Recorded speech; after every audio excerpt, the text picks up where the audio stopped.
is Conversations with the Citizen. I'm your host, Tia Carol Jones. I'm here today with Christina Bolton Taylor, owner of Cardiac Jumpstarters. Welcome to the show. Thank you so much for having me. Thank you so much for being here. Tell us a little bit about yourself.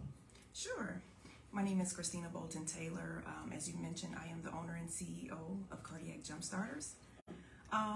I have been a nurse now for about 24 years, and I was just interested in starting the company because, you know, it's definitely a need out there for CPR. So just a little background information about me. I am married with 3 boys.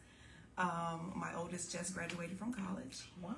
And my middle son, he's trying to find his way a little bit, trying to figure out what to do. Graduated from high school about a year ago. So he's still trying to find his way, which is fine. And my youngest boy is 10. He'll be 11 in July. And that's the one that has kept me busy and created all this gray hair on my head. So, so I'm a very busy mom of all 3 boys. Yes. Okay, great. So what is Cardiac Jumpstarters and why did you want to start the business? I know you said you saw a need. What was that need? Yeah, so Cardiac Jumpstarters is a mobile CPR company. So we come to you or different events and provide training and education in CPR. I started the company in March of 2021, and the need was so great because I had my father in mind when I initially started the business.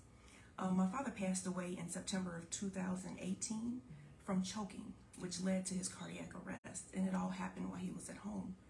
In that particular state, my mom didn't know exactly what to do besides calling 911. However, I felt that if my mom knew the proper procedures to take and provide resuscitation, his life could have been spared. So that was one of the reasons why I wanted to go ahead and start the company. A lot of people use the word CPR, not really knowing the background of it or what it means, but basically CPR stands for cardiopulmonary resuscitation, which is an emergency life-saving procedure that's performed when your heart stops beating. And so how have you used your expertise as a registered nurse and in nursing education to inform the way you facilitate your trainings? That's a great question. As I mentioned, I've been a nurse now for 24 years. Throughout my nursing career, a lot of our background and what we do for patients is patient education. So having a degree specifically in nursing education, I'm able to tailor my trainings and information to patients according to the diverse learners, how they learn, and my audience. So I have to always keep that in mind. So when I'm doing my different trainings, I incorporate a lot of measures for my people. So it can be anything from PowerPoints to lectures. We always have to do hands-on training, so a lot of people learn by actually doing. I incorporate video games and even videos just to capture all of my diverse learners. Why is it important that people receive CPR and first aid training? Well, it's very important because according to the American Heart Association, 350,000 people die each year from cardiac arrest. So that is a big number, allowing for a bigger opportunity for us to go out and train.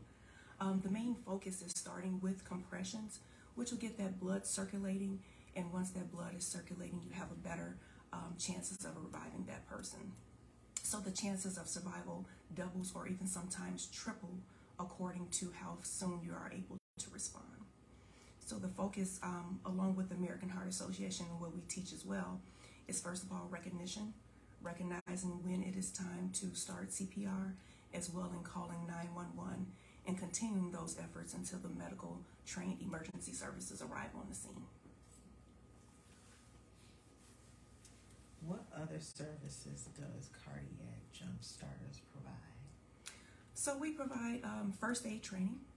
So that can include anything from caring for burns or how to stop bleeding and when to call the emergency services. We also train on automated external defibrillation, which is also known as AED. These particular devices you can see in hotels, airports, restaurants. So we train on how to use those as well. And we also train on foreign body airway obstruction, which is choking. So we teach individuals how to perform the Heimlich maneuver. And even for children, their method is a little bit different as far as choking, but we show you how to relieve choking in various objects in children and infants as well. How do you get the word out about cardiac jump starters and the services you provide? Now, I'm a little old school, so right now we are working on our social media pages, but right now we're doing the old school method with canvassing neighborhoods.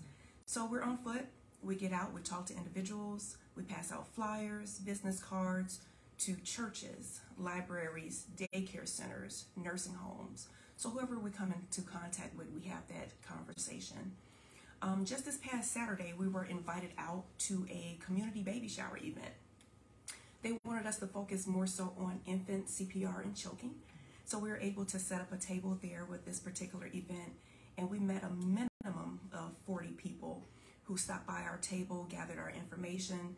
We provided demonstrations for them. So it was just a great networking event with different vendors and stakeholders within the community. What has been the response from people who have received CPR training through cardiac jump starters? Well, initially with our trainings, they're very nervous, and I can understand why. Anything new that you may learn, you may be a little nervous and hesitant to. But with our classes, we try to make all of our valuable content relatable, simple, and understandable. So with that, at the end of the course, we offer a evaluation tool with feedback. So a lot of the feedback that we receive, as I mentioned, people initially say that they were nervous, but now they understand the proper steps and what to do in life sustaining emergency situations, and they feel comfortable.